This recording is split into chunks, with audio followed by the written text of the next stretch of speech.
But for now, let's change focus. The Southern African Development Community Malaria Week is expected to wrap up today. The program is dedicated to creating awareness and educating the public about malaria. It also explores advances made in the fight against the disease. Malaria remains a killer on the African continent, resulting in at least 400,000 deaths per year.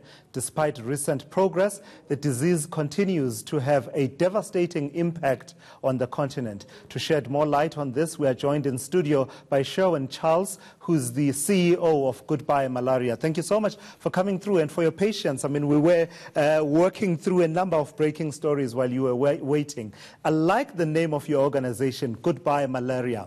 But it seems we are not getting closer to actually saying those words with meaning, given the recent developments that it continues to be a killer on the continent. And in fact, the UN suggests that the progress we were making seems to be stalling now. Thanks, Tulas. Thank you so much. That's absolutely right. We're in a position today where the gains that have been made since 2000, the significant gains that we've made since 2000 has started to stall. We saw the WHO World Malaria Report come out last year that had shown that we were at a crossroads and more resources were needed to ensure the gains are sustained and we continue our progress to zero malaria.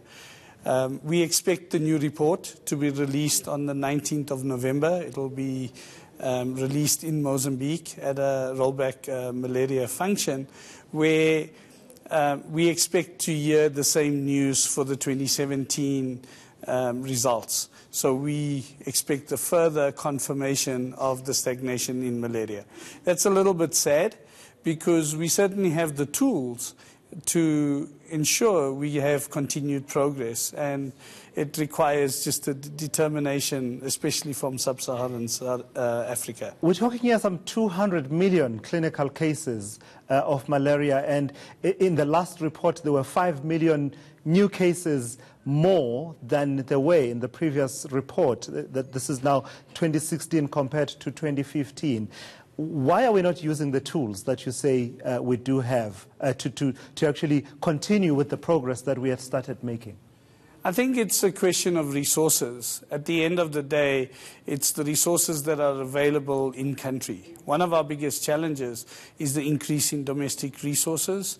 We've seen that the likes of the Global Fund have had a stagnant resource pool. The global donors that fund someone like the Global Fund to fight AIDS, TB and malaria, there's been no increase in their replenishment, and we have a replenishment next year for them where we're hoping that we will see a likelihood of an increase, although that seems slim. What it does mean, though, is that we need local communities, local private sector and the governments themselves to increase their domestic resource to the fight.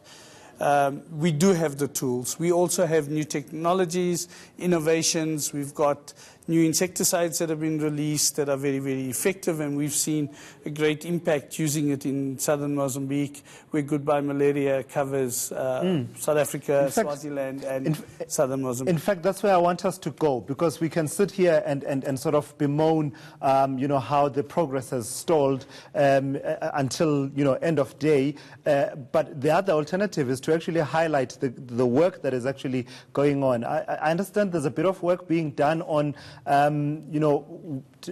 blood transfusions, perhaps blood from adults that are able to stave off malaria and using that to help young children. Is that work that has come before you that you are aware of? It's not something that we as Goodbye Malaria do, but there is a lot of work and research that's going on in different fields. Obviously, when you look at malaria and how the severity of malaria develops, one of the big impacts is the body having an immune system that can fight off the disease. Now, our communities that are greatest at risk are children under the age of 5, pregnant women, and people who have compromised immune systems.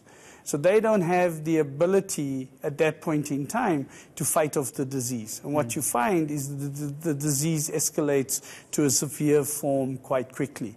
And so that research is looking at how do we build up these immune systems within those communities to try and stave off the severity of the disease. You've got issues. I mean, the disease is one of twofold. You have the vector, which is the mosquito, that is really the transmitter, as well as the parasites that reside in the body that cause the illness. So you've got a lot of work and research been happening on the mosquitoes, and there's been a big announcement in the press recently around Gene Drive, which is looking at having sterilized male mosquitoes within communities, which will then create a smaller mosquito population and less of a transmission. It's absolutely fantastic that there is work being done at least. Now, a few years ago, we saw some reports of, in fact, we do see reports of malaria cases in places that are not malaria prone, places such as Gauteng, and they do result in a number of deaths. Just 2 years ago, we saw some reports where these cases of malaria could not be traced back to, these are people who had traveled to tropical areas that are malaria prone, and then people were starting to worry that we're going to see malaria as close to Gauteng, for instance, as Pretoria. Yes. Was that a hoax, or is there worry there that perhaps there could be something changing in terms of how the disease behaves? I think it wasn't a hoax. I think the issue in Pretoria was investigated by the NICD. It just seemed to be a rare case where mosquitoes could have come in either via an aeroplane or via travelers for the two women to have been affected. But inherently, Pretoria does not have Anopheles mosquitoes that could transmit the disease. I think we are challenged, though. So you've had areas where we've believed malaria to be eliminated. For example, the Waterberg, where now we've seen cases of malaria. Our Vembe and Mopani in Limpopo province is a major endemic area and a high-risk area at the moment. You've seen the same with Bushbuck Ridge in Mpumalanga. I think our challenge right now is really to ask communities out there to be aware of the disease. We've had more than 30,000 cases, which is a 40% increase from the year before. What we're really asking people to do is be aware of the disease and understand what precautions you can take to protect yourself. The big thing right now, we're coming into malaria season. It runs generally from September all the way until May, especially when the rains come. The mosquito populations escalate. And we're saying to people, either if you are traveling to any of these areas and you come from an area where there's no malaria, you're very susceptible to the disease. So if you are able to take a prophylaxis that you'd get from your doctor or a travel clinic, please do so.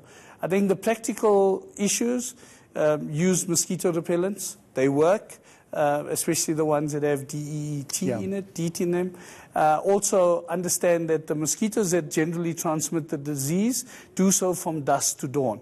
So in early evening, put on some socks, long pants, long sleeve tops. Right. That will help you prevent getting the disease. Thank you so much, Sharon, for coming through and talking to us about this really crucial issue about malaria. We were marking the SADC Malaria Week and just looking at the disease on the African continent and some context here in South Africa.